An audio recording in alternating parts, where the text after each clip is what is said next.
Good morning. आज MET 9 subject material science के अंतर्गत हमारा टॉपिक है जिंक, जो कि एक नॉन फेरस मेटल है। तो आज हम जिंक के बारे में देखेंगे।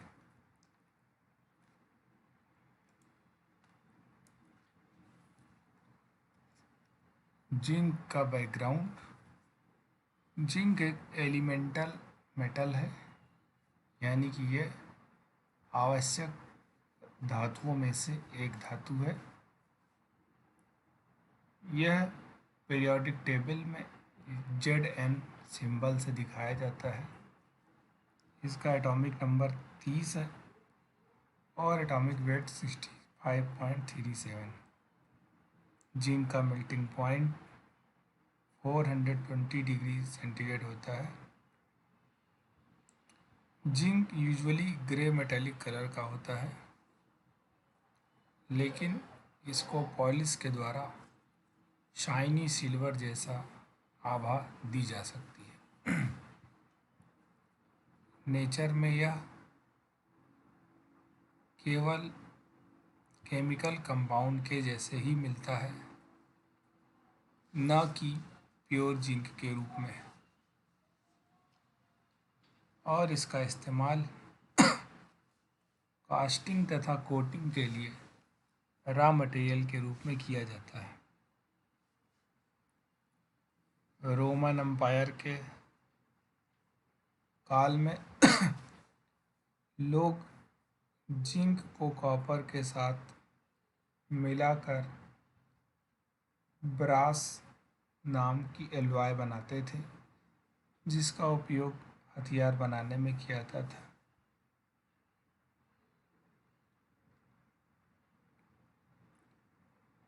इस प्रक्रिया में जिंक को कॉपर के साथ गर्म किया जाता था। हालांकि जिंक का महत्व बाद में पता चला। जिंक शब्द जर्मन वर्ड जिन्न से लिया गया है, जिसका मतलब होता है टीन। जिंक का इस्तेमाल मूल रूप से स्टील की गैल्वेनाइजिंग करने के लिए किया जाता है, जिससे कि यह कोरोजन रेजिस्टेंट बन जाए तथा मशीन पार्ट्स की डाई कास्टिंग, बैटरी तथा अन्य विद्युत उपकरणों में इसका इस्तेमाल किया जाता है। जिंक का प्रयोग ब्रास बनाने के लिए कॉपर के साथ एलॉय मेटल के रूप में भी होता है।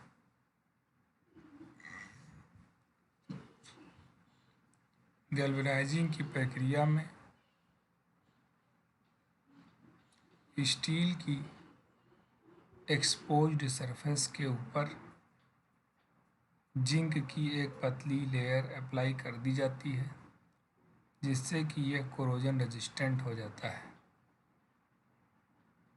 जिंक एक अच्छा कोरोजन रेजिस्टेंट होता है, क्योंकि यह आसानी से वायुमंडल में ऑक्सीडाइज होकर के जिंक ऑक्साइड बना लेता है। ऑक्सीडेशन वह प्रक्रिया है जब धातु हवा पानी के संपर्क में आता है तथा इलेक्ट्रॉन का ट्रांसफर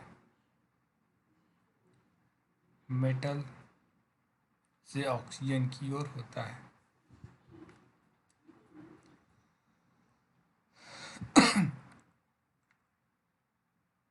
जब जिंक स्टील के साथ बॉन्डेड रहता है, जिंक स्टील की तुलना में आसानी से अपने इलेक्ट्रॉन छोड़ देता है, जिससे कि अंदर की धातु मजबूत बनी रहती है। जिंक कोटिंग करने के लिए स्टील को पिघले हुए जिंक में डुबाकर या उसकी इलेक्ट्रोप्लेटिंग कर जिस प्रकार क्रोम प्लेटिंग होती है उसी प्रकार जिंक की इलेक्ट्रोप्लेटिंग की जाती है।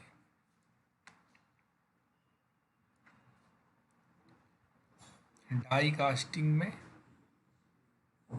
सामान्यतः 96% जिंक तथा 4% एल्युमिनियम होता है। डाई कास्टिंग प्रक्रिया में 2 पीस स्टील डाई तथा एक कास्टिंग प्रेस का इस्तेमाल किया जाता है,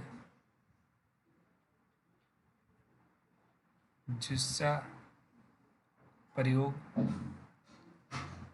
मोल्टेन मेटल को इंजेक्ट करने के दौरान डाई को पकड़ने के लिए किया जाता है।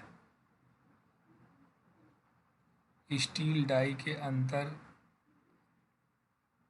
एक निगेटिव इमेज कैविटी के रूप में बनी होती है उस पार्ट की जिसको डाई कास्ट किया जाना है। पिघले हुए मेटल को प्रेशर के साथ कैविटी में इंजेक्ट किया जाता है जिससे कि ये खाली स्थान को पूरी तरह भर ले। मेटल के ठंडा हो जाने पर डाई के आधे आधे हिस्सों को प्रेस कर ओपन कर दिया जाता है जिससे कि बनाया गया शेप सामने आ जाता है। जिंक कास्ट पार्ट्स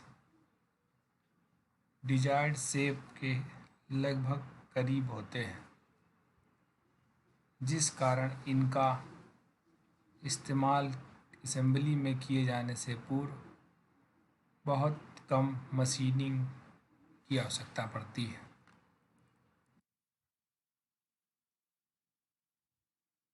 अब देखते हैं जिंक की मैन्युफैक्चरिंग प्रोसेस में क्या क्या स्टेप होते हैं। पहला स्टेप है माइनिंग। जिंक ओर्स यानी जिंक अयस्क को कन्वेंशनल तरीकों जैसे कि ब्लास्टिंग, ड्रिलिंग तथा हॉलिंग के द्वारा अंडरग्राउंड माइंस से बाहर निकाला जाता है। जिंक के अयस्क जिंक सल्फाइड, जिसे स्फैलेट्राइट कहते हैं, जिंक कार्बोनेट, जिसे स्मिथसोनाइट कहते हैं, जिंक सिलिकेट, जिसे कैलीमीन, तथा मैग्नीज और आयरन के कंपाउंड के रूप में होते हैं। जिंक के अयस्क कभी कभी सिल्वर या लेड अयस्क के साथ मिले होते हैं।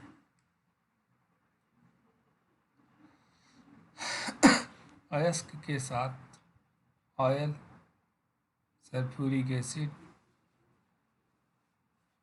आदि की आवश्यकता पड़ती है इन ओर्स को ब्रेक डाउन करने के लिए तथा स्मेल्टिंग की प्रक्रिया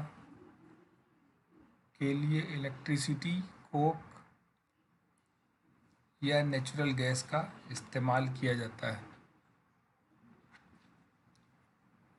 next step is froth flotation, जिसे हिंदी में फेन प्लवन विधि बोलते हैं।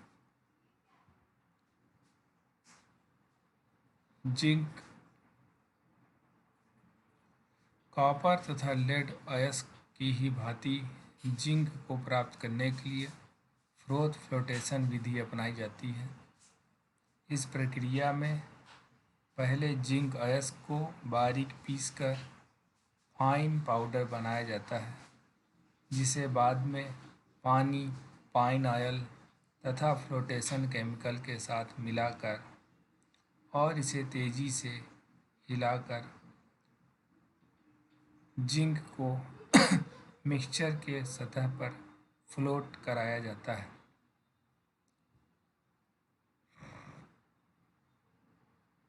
कई प्रकार के केमिकल्स का इस्तेमाल कर जिंक पार्टिकल को गीला होने से रोका जाता है और एयर इंजेक्ट करी जाती है, जिससे कि कोटेड मिनरल्स बबल्स के साथ अटैच हो जाता है।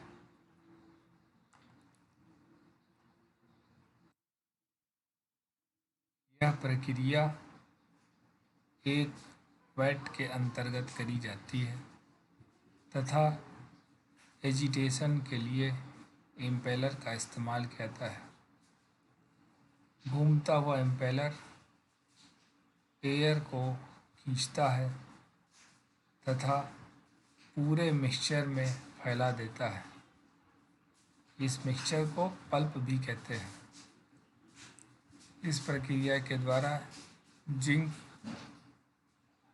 टॉप पर आ जाता है तथा अशुद्धियाँ पल्प के बॉटम में रह जाती हैं, क्योंकि अशुद्धियाँ बबल्स के साथ नहीं चिपकती, इसलिए ऑटोमेटिक स्क्रैपर्स की मदद से फोर्थ यानी झाग को अलग कर लिया जाता है, जिसमें कि जिंक को शामिल करने वाले मिनरल्स मौजूद रहते हैं। Next step is filtering. The froth is filtered to remove water and liquid oils. इस झाग को फिल्टर कर पानी तथा लिक्विड ऑयल अलग कर लिया जाता है। पेस्ट नुमा पदार्थ जो बचा हुआ है उसे लाइम अर्थात चूने के साथ मिक्स किया जाता है और एक भट्टी में भेजा जाता है।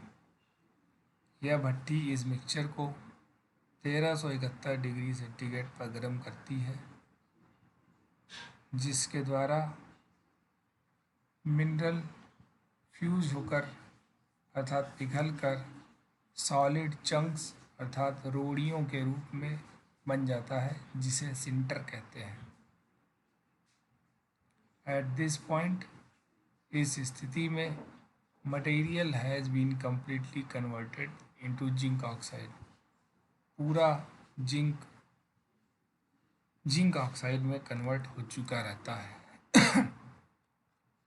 अगली प्रक्रिया है स्मेल्टिंग।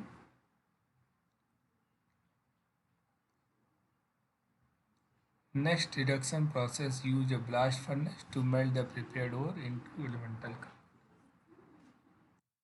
अगली प्रक्रिया में एक ब्लास्ट फर्नेस का इस्तेमाल किया जाता है, जो कि मेटल को उसके एलिमेंटल कंपोनेंट्स में चेंज कर देता है।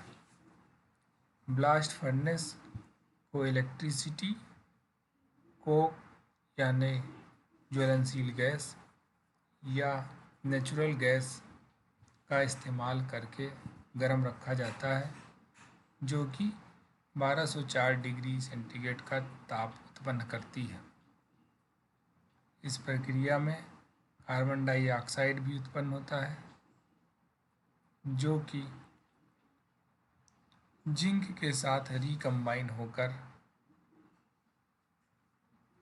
ठंडा होने पर जिंक ऑक्साइड बना देता है।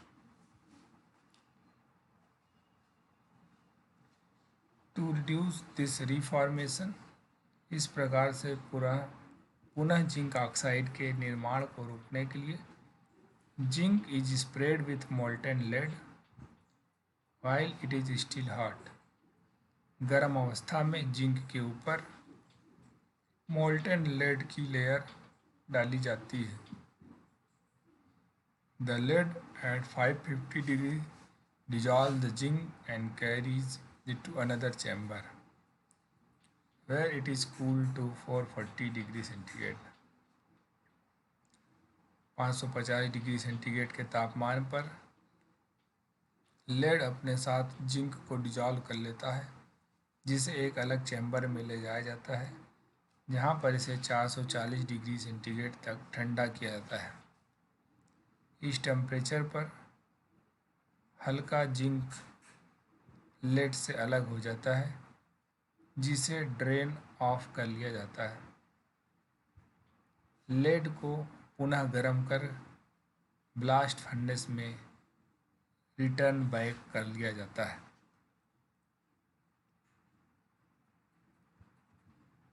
अगली प्रक्रिया है refining. Further metal improvement can be made by keeping the zinc molten and undisturb for several hours.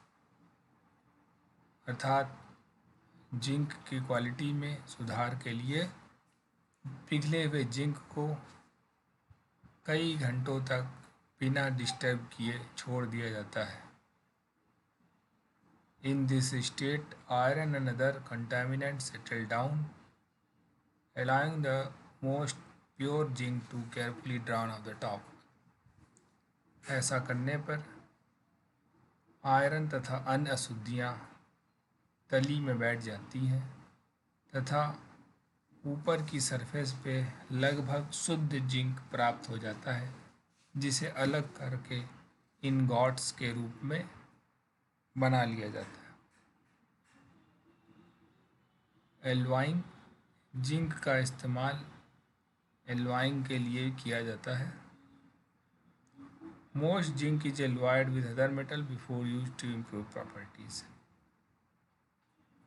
Zinc का इस्तेमाल करने से पूर्व इसके गुणों में सुधार के लिए इसका एलॉय बना लिया जाता है। एलॉइंग की प्रक्रिया में इसे अन्य धातुओं के साथ मिलाकर पुनः मेल्ट कर लिया जाता है। उदाहरण के तौर पे कास्टिंग क्वालिटी तथा डाई लाइफ में सुधार के लिए डाई कास्टिंग प्रक्रिया से पूर्व जिंक में लगभग 4% एल्यूमिनियम ऐड कर दिया जाता है। अनएडेड एलॉय में सूक्ष्म मात्रा में टाइटेनियम, कॉपर तथा मैग्नीशियम होते हैं। तो आज हमने देखा कि जिंक को बनाने में क्या क्या स्टेप होते हैं तथा जिंक का इस्तेमाल किस किस जगहों पर किया जाता है। Thank you.